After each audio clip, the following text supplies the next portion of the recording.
Welcome to episode 507 of the Barcelona podcast, brought to you by the Blue Wire Podcast Network. I'm Hilton, and first and foremost, I want to thank everybody that helped with that Real Betis 5-0.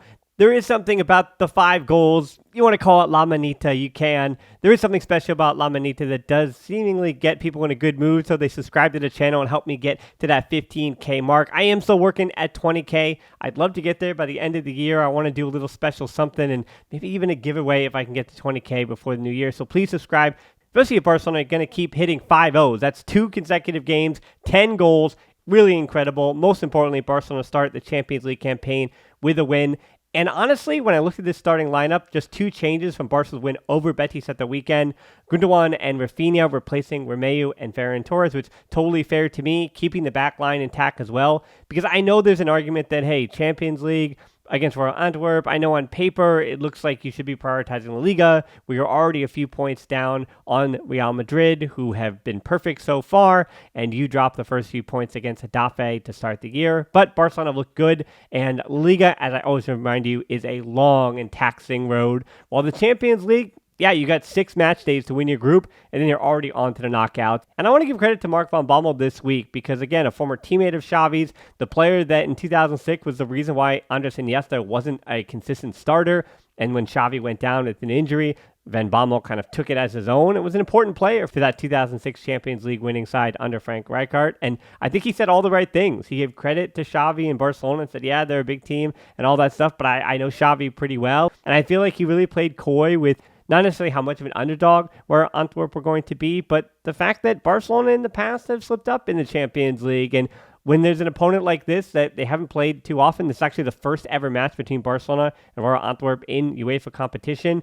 They did meet in the Intercity Fairs Cup back the 1965-66 season, and Barca lost the first leg in Belgium 2-1. Then they won 2-0 in the second leg at the Camp Nou. But other than that, not a lot of history. They even haven't faced a team from Belgium in 21 years. So it's been a while since they faced a team from that country. And yeah, I know people aren't calling the Belgian league a top 5 league, but you cannot underestimate a team that won their league the previous season. However, Barcelona with a better team from start to finish, so let's dive in. Again, one more reminder, subscribe to the channel if you haven't yet, but let's dive right into those 5 headlines. Headline 1 is first passage through the first 10 minutes of the game where Barcelona getting to know their opponent. There was never a moment when it felt like in the first 10 minutes, like Royal Antwerp were going to get on the front foot. We're putting Barcelona under any pressure whatsoever. It was really Barcelona just kind of figuring out their spacing, figuring out where the holes were in Royal Antwerp. And I want to say that, yeah, maybe it's really calculated like that, but it could also just be that the team was at home against an opponent they didn't know really well, getting their legs underneath them, and because they weren't punished for not really coming at 100% from the opening whistle, they were able to find a way as a unit into that game. But once they did figure them out, Gundogan and Lewandowski ate them up, particularly in that first half. Barcelona in a 4-3-3 defending in the few months they had to defend, and in that 3-2-5 in attack, with the little wrinkle being that Gundogan is farther forward and Gavi is dropping in with Jong. And with that combination, Gundogan widely creating a numerical advantage on the left. Things can get congested and you're in trouble if you give up a counterattack, but if you can operate in those tight spaces, those numerical advantages means that the free man should be in a dangerous position, and that's exactly what happened for the first goal. Jong and Gavi pushed into Royal Antwerp's half.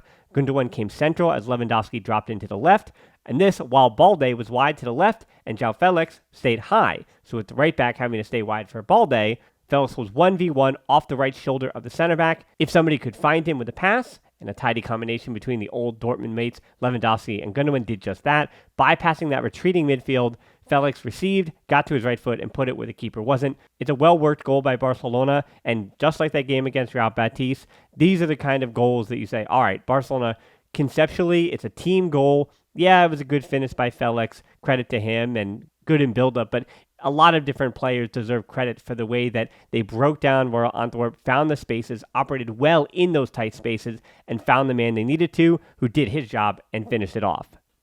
Headline 2 is Jong with a dime. The second goal was scored by Lewandowski and assisted by João Felix, but this is all about the pass from Jong, taking advantage of the Royal Antwerp players with something to learn, and a team that was, I'd say, not prepared for the Champions League, but this is a huge step up in the quality of player that they regularly face in the Belgian league, as well as in those Champions League qualifiers that got them to this spot. A step up in quality from Barcelona, and you saw it. The right back Butai was caught flat-footed with his hips turned the wrong way, giving Felix the chance to run in behind him, and while he did catch up, Felix had time to pick up his head and find Lewandowski at the back post. And while it is a mistake by the right back for his positioning, Jong was the one who found the ball, bypassed both the forward line and the midfield line of that medium block that, I mean, at times it also looked like a low block, but it really was set up as a medium block, attempting to counterattack. Barcelona just always in the right spot. And at this point, too, I obviously want to say, yes, Jong was sensational, as was Koundé and Christensen once again. Just rocks. They were the reason, and a lot of 50-50 balls won by Koundé. And even if he wasn't the one who made contact, so he doesn't get credit for it statistically, he position-wise was perfect. It seemed like the one little wrinkle or the argument I had against Real Betis when he was out of place for one step or two steps, that was completely cleaned up for this kind of game. In that when Jose might have been obviously a starter here for Royal Antwerp, and a lot of those Real Betis players, I think, walk into this Belgian starting lineup right off the jump. And so it did feel like Koundé, he could easily handle this one, and a good game by him. But let's go back to it. Felix had time to pick up his head after receiving the ball from De Jong and found Lewandowski at the back post, where 19-year-old loanee from Dortmund, Soumaila Koulibaly, was the one to blame for keeping Felix onside, by the way. Also didn't go with Lewandowski for his run to the back post, and a learning experience for a 19-year-old. Easy finish for Lewandowski, who becomes the oldest goal scorer in the Champions League for Barcelona at 35, beating out Piqué's 34 years in 2021 against Dynamo Kiev. But the more fun stat is that João Felix is the fourth player to score an assist on his Champions League debut for Barcelona since the 2003-04 season. And these three names, if you had told me and gave me, 75 to 85 guesses to guess the three names in totality as to the players who had both scored and assisted on their Champions League debut for Barcelona since the 03-04 season, I don't know if I would get, again, 75, 85 players. I don't know if I get Maxi Lopez, Sergio Busquets, and Ferran Torres. I feel like I miss Ferran Torres. I would have obviously guessed pretty early. And maybe if I really put my mind to it, Maxi Lopez, I would have guessed as well. But I think now we're already getting to 75 before I start to guess Sergio Busquets, if I had guessed the other two. Maybe 75, 85. That's a lot of players. maybe we're talking about more 45 to 50, but still, it's a long list before I say Maxi Lopez, Sergio Busquets, and Ferran Torres. And now João Felix, who I remind people, because he's on loan and because he's doing well, if he does well for so much of this season, Barcelona won't be able to afford him because Atletico Madrid are not going to sell to Barcelona, which is something they don't do anyway, A. But B, they're not going to sell him unless they're getting 120 million euros, which Barcelona won't be able to afford that, regardless of how good he is and how much he wants to return to Barcelona. Maybe they can extend another loan next year if he says, hey, heck with you, Atletico Madrid. I don't want to return, so send me back for a second loan next year. But I don't know how that's all going to work out for João Felix and Barcelona. But just for this season, just for the moment, just for the ride that you're on, I don't want to be a hypocrite and say that I'm looking beyond this. I want to try to enjoy the moments like I always said with Messi, like I always said with even Piqué and Puyol, and we go back. Enjoy the players that are really excelling, and especially the players that we want to call elite. That's a word that we throw around way too much. But João Felix, when he came from Benfica, had world-class, elite potential. Use all the cliche words that you want to. His potential was that high. And for Atletico Madrid, there were flashes, there were moments, and you could see it. And the system and his fit and everything was never really perfect. I think people felt like that when he came from Benfica about the job he wanted to do. And he was one of those players for Atletico Madrid that you have to have some kind of flash and flair, and some players that can strike a ball like that aren't just these bruising forwards up top. So you do need a different profile if you're going to succeed. And Atletico Madrid had that. He did well enough, but man, is this the best version of João Felix that we are seeing so far? It's only been a week and a half, so let's not go crazy just yet and get our hyperbolic with it. But again, for a guy who's supposed to be elite and who has all the potential in the world still in his early 20s, this week alone has been overtly optimistic. Headline 3 is Champions League cruising.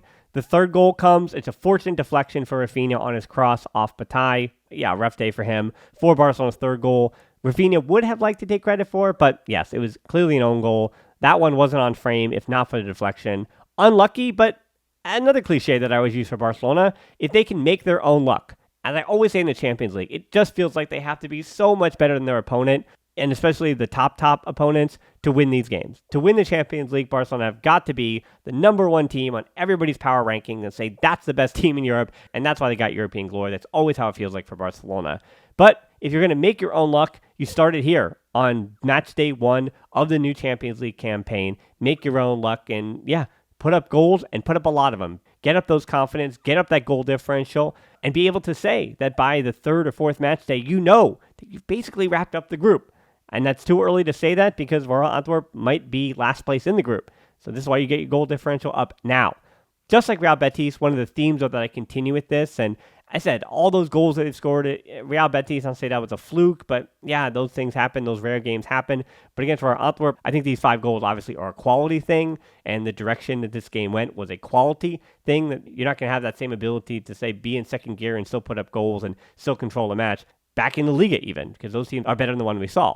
But what I do carry from Real Betis and from this match that I want to see continue on is that going back to João Felix and now adding João Cancelo and calling them the Joãos here, they give you a lot of ways to solve problems against opponents that don't necessarily have the elite names in their ranks. You're able to do so many different things. And sometimes at Barcelona, they had so much possession in this game that they were playing a 2-2-6, with Cancelo being the one stepping into the pivot and Gavi getting forward closer to the forwards and sitting underneath them with Gundogan almost in this third layer. So yeah, I guess you call it a 2-2-2-4 if you want to do it that way. Cancelo moving into the midfield like this for the second straight game, getting those 2 consecutive starts. And yeah, maybe he gets rotated this weekend for Sergio Roberto, but he knows exactly when to go, make his moves, underlapping with Rafinha when he needed to be, stepping into the midfield when he needed to be, keeping that back four solid and stable when Royal Antwerp had their moments of possession, and Balde would come back and play left back because with João Felix up there was a player who didn't need to step in the midfield. He could actually stay wide there. Gavi could just stay in the midfield and do his job.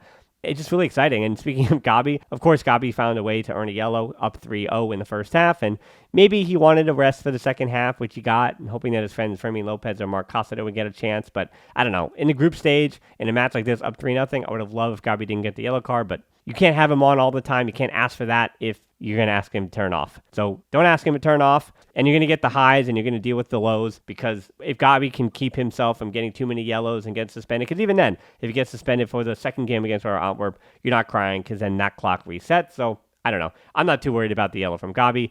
Jong penetrating and Gundogan with some great touches in tight spaces, also as the other two members of that midfield. That gave Balde a chance late in the first half. He didn't finish, but I thought Balde in second gear here is great. The pressure that João Felix takes off of Balde, where he doesn't always have to be the lone option on that left wing. He's not constantly having to be the wide player. He can actually sit in and defend as a left back in a rest defense and prepare for a counterattack that may not necessarily happen. Let's jump ahead to the second half here. 4-0. Gavi gets the goal. Unselfish layoff by Balde, by the way, for Gavi.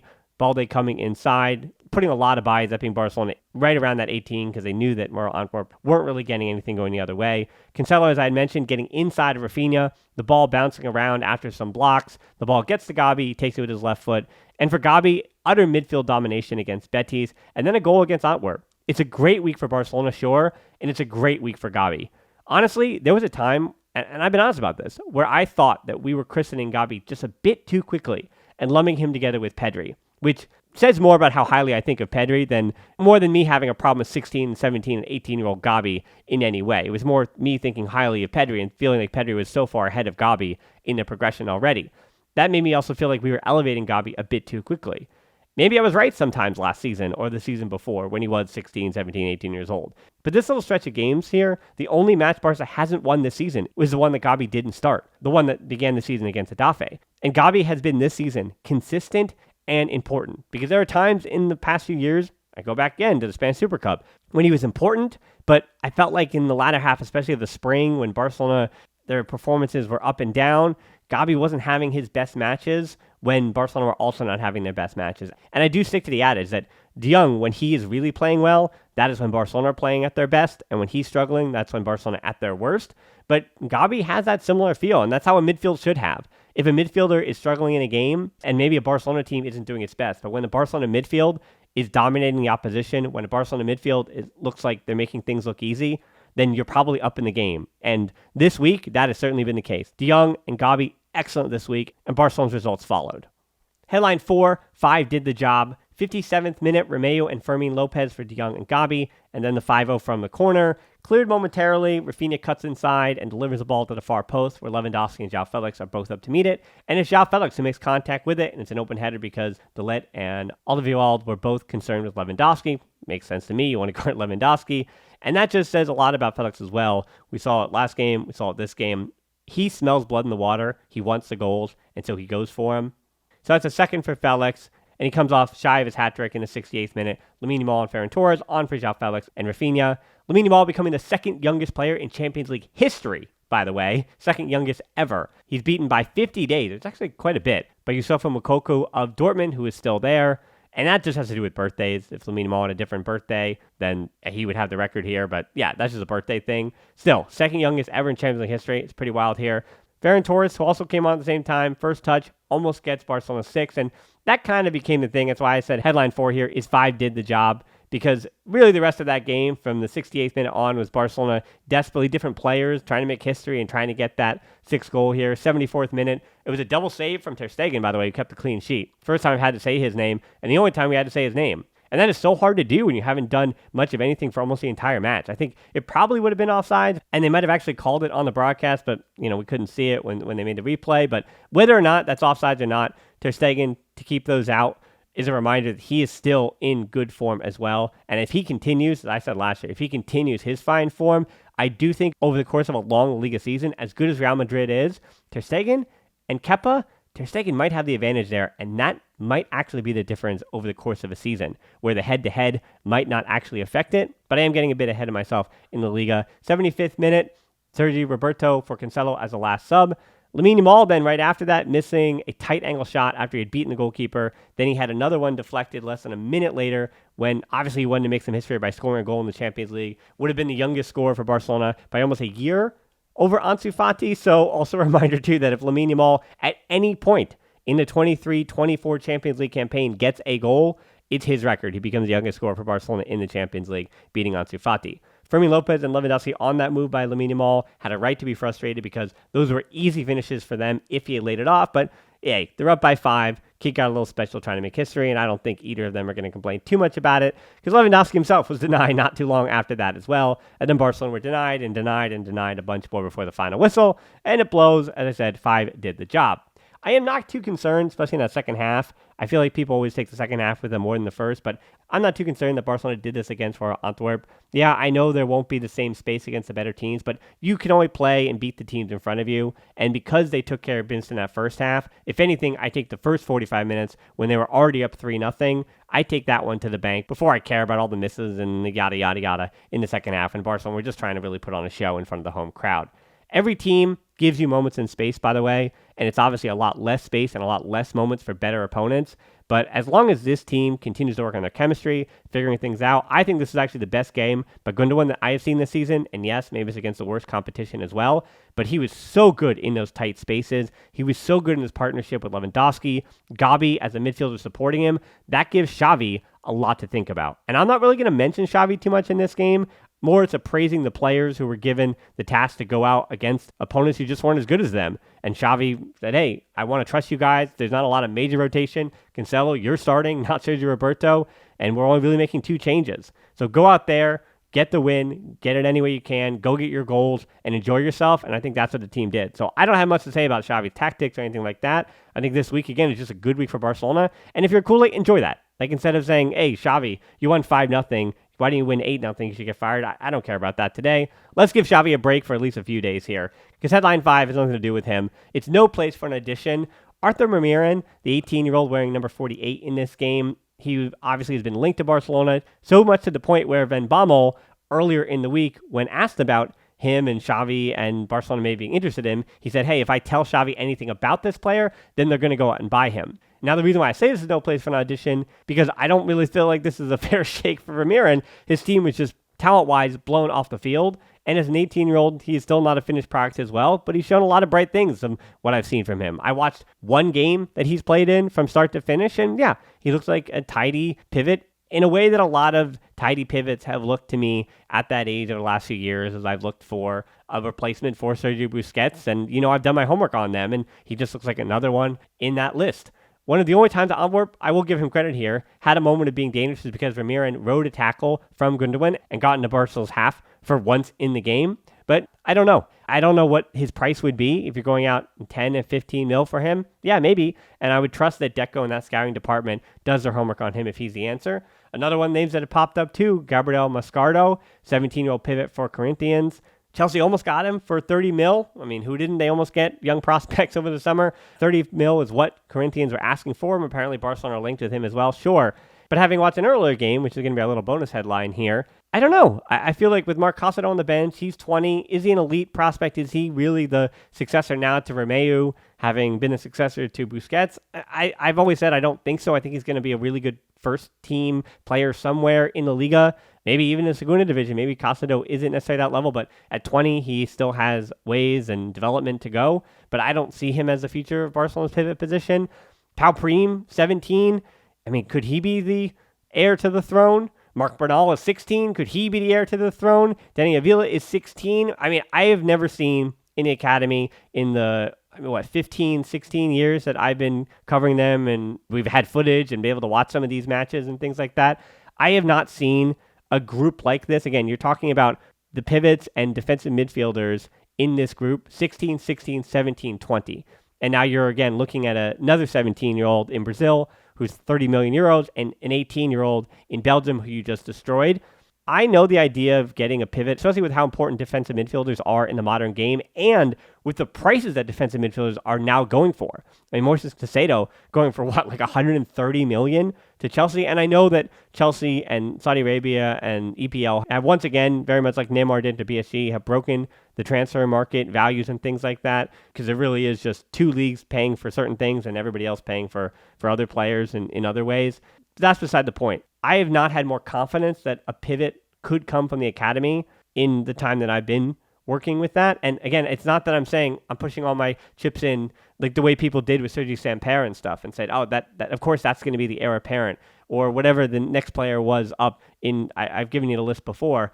But between Casado, Prim, Bernal, Dani Avila, is it crazy to say that it can be one of them? And I'm almost changing my tune a little bit when I'm saying if you're going out and getting another 17 or 18-year-old anyway, just trust the 16-year-old that you already have that is considered just a top prospect here. Transfer market is starting to take notice as well. Marc Bernal has been giving a transfer value of $1 million. He's one of just 4 players from that 2007 age group, as in born in 2007, that's $1 million or higher. Kenry Paez, Chelsea have already gone in on him, but really exciting player from Ecuador. A center back from Dynamo Zagreb is second, and then Lamine Yamal blows everybody out of water with $25 million market value, which is insane. But anyway, so 1 and 4 on that 2007 age list are both players for Barcelona, and for Marc Bernal to be that high already and to be valued by Transfermarkt means that somebody else outside of the Barcelona circle is impressed by this kid. Which brings us to the bonus headline. I don't do a 6 headline, but it's the bonus headline here. I also did watch the UEFA Youth League 2-1 win this morning over Royal Antwerp's U19s. And as I mentioned, Marc Bernal, he wasn't in the match, neither was Hector Fort, because those two stayed with Barça Athletic. Pau Cubarsí and Lamine Yamal were with the first team, along with the goalkeeper Diego Cochin. And while Cubarsí did not make the bench because he's part of the Champions League squad, I would expect that he's more likely to make a debut if Barcelona wraps up the group, more than he will be playing in the UEFA Youth League this year. But the starting lineup, for those who care about the academy stuff, Jakubishvili was in net, Albert Navarro was at left back, Andres Cuenca was the left center back, Alvaro Cortez and Alexis Almedo from left to right, Cristo Munoz, Pau Prim, and Noah Darvic were the midfielders, and then Danny Rodriguez on the left, Mark G and Neil Caldero on the right wing. So a bunch of different names that we've heard before. Again, Prim, Noah Darvic, Cristo Munoz was a really highly rated player from the age of 8 whenever he arrived to the academy. And then we've heard some other names too. Off the bench, G. Fernandez, who you heard me speak about in the last La Masia update. Dani Avila, who I just mentioned there as another one of those defensive midfielder prospects. Juan Hernandez, Javi Espar, and Arnau Prada. So you've heard me talk about the winger before. Those were the 5 subs. And you know what's shocking is how young this team is, though. This is a really, really young group. Out of 16 players that played against Antwerp's U19s, only 3 of them have played in a youth league before, that being Pau Prim, Mark G, and Danny Rodriguez. So 13 players for Barcelona today made their youth league debuts, which is usually not the case. About 60% of a team carries over from year to year, or sometimes it can be less than that. But I can tell you 13 to 3 is not 60%, anything like that. The 2 goals in the game, Alice Almeida got one from Pau Prim's corner on a header, and then Danny Rodriguez scored. It was flirting with the golazo. Maybe at that level you call it a golazo. And my takeaways from this game, surely, with that Danny Rodriguez, who Xavi's already had in first team training a bit. The left winger also took him to Japan, along with Mark G and some of the others, and Pau Prim. So he's already on the radar. We already know about him, that being Danny Rodriguez, but he clearly looked like the best player in the game by not even a little bit. His work in tight spaces, his dribbling, and just an eye for a goal and making something happen was really good. I was impressed by G. Fernandez, who came off the bench. It was the first time I saw him against players that again weren't 14 years old or whatever, so the first time I got to see him against 16, 17, and I don't know if Royal Antwerp had an 18 or 19-year-old in there too. But anyway, just 15 is G. Fernandez. That's wild as well, but he looked like he could make quick decisions. And I did tell you, even though he's just 15, he's one to watch, because if Xavi's going to call 16-year-olds in Lamine Yamal and Pau Cubarsí, then if they're 15, does that mean they're on the precipice of the first team with Barcelona's financial stuff? Yeah, maybe G. Fernandez is only, who knows how far away he is. I'm not getting too crazy about an individual here, but some of the other names you want to hear, Andres Cuenca, there's a lot of center backs in front of him. Mika Faye, right, for Barça Athletic in front of him, Pau Cubarsí in front of him, but I thought both he and Alvaro Cortés, there are definitely some things there. I think they will succeed somewhere. Maybe it's not at Barcelona because, again, there's way too many center backs to be worrying about in front of him, but at 16, he looked fine for a 16-year-old center back. I thought he was good. I mentioned Mark G before in the past. I thought his movement was good. I didn't see some of the other La Masia focus accounts talking about how good he was, but I really thought his movement was good, even though he didn't get a goal. And I also thought Pau Prim was fine. He wasn't great. I don't really know what his ceiling is. I kind of said that before, but I thought he was good. I thought he was the better pivot in the game. And then Noah Darvic would be the other talking point here. I thought he was better with Barça Athletic when I have seen him, and I felt like because he practices with Rafa Marquez's team, and that's his team, he is a member of Barça Athletic, and maybe he didn't really feel comfortable with or know his U19 teammates as much. This is obviously probably his first time. Maybe he had trained with Cristo Munoz and Pau Prim before, but it felt like this first time playing in that duo, and then working with Neil Cardero felt like his first time working with him as well. So I don't know. I feel like no Darvic, I want to kind of make an excuse for him to say that he's exactly where he needs to be. He is still just 16. I know he was a quote-unquote bigger prospect, but yeah, just give him a few months at least to get used to playing at Barcelona, and totally fine that he wasn't perfect in a UEFA Youth League game that Barcelona won. It is such a crazy thing, and young Culers had the list here, and I'll give them credit. But between Barça B and Juvenil A, the U19s, Guy Fernandez, Andres Cuenca, Pau Cubarsí, Marc Bernal, Danny Rodriguez, Angel Alarcon, Mika Faye, Noah Darvic, Pau Prim, Alex Garrido, Hector Fort. Usually, Francesc Tomas said this better than anybody else for years, right? Even when Elias Moriba was breaking in, that from every generation, or even 1 to 2 years, you feel like you're going to get one. But this is just weird. I know it's a financial situation that Barca's in. I coupled that with the talent. And you almost call that perfect timing, where timing meets opportunity, whatever that leads to you being in the first team. Because I think from this group, I just gave you 11 names. And from those 11 names, I said I would usually say pick 1 or 2. Maybe they get into the first team. But from this group, I'm not going to go 5 or 6, but there's got to be 4 players that'll be first team players or make at least 30 to 50 appearances for the first team from this group. They're just really talented for their age group, like these 16, 17-year-olds, and that's a long way to go, but without hyperbole, I'm saying that's the best center back prospect we've seen since blah, blah, blah, blah, and that kid at 15 is one of the better 15-year-old prospects we've seen since blah, blah, blah, blah, blah, and we have all of these defensive midfield and pivot prospects that we've not seen before, and Hector Fort is the best right back prospect since blah, blah, blah, and it just goes down and down the list. Then you bring in Noah Darvic and Mika Faye, and Barcelona's evaluating talent at that level as well. So I'm not sold on any one player that I just mentioned from that 11, but it does feel like it's not a matter of Lamine Yamal and Gavi and there's too many young players in the first team. It's almost a matter of who's next from that list that Xavi's going to say, yeah, all right, I can't keep you down there. You're just too good. We got to give you first team minutes, and there's going to be moments for you to take those opportunities. So my guess as to who it is anybody's guess, but it was a good day to be a Kool-Aid. 2 wins, both in UEFA Youth League, 2-1, but more importantly, the first team coming out with that 5-0. And now it's right back to the Liga, and it's right back to having conversations and focusing on that Spanish title that Barcelona are defending champs in, and they're already 2 points behind Real Madrid, so you've got to win every match. With Real Madrid winning every match, that's the only way forward if you're Barcelona at this point in the Liga. But at this point, if you keep playing like you have this week into next week, it's going to be fun to be a Culé for the near future. As I remind you, if you're still with me and you're not subscribed, I mean, there's got to be 1 or 2 of you, maybe, but subscribe. And I did see on Apple Podcasts and Spotify, people left reviews, and I appreciate that. That's awesome. It had been a while since I saw those, so thank you for those. I appreciate all y'all. And until next time, as always, Forza Barca.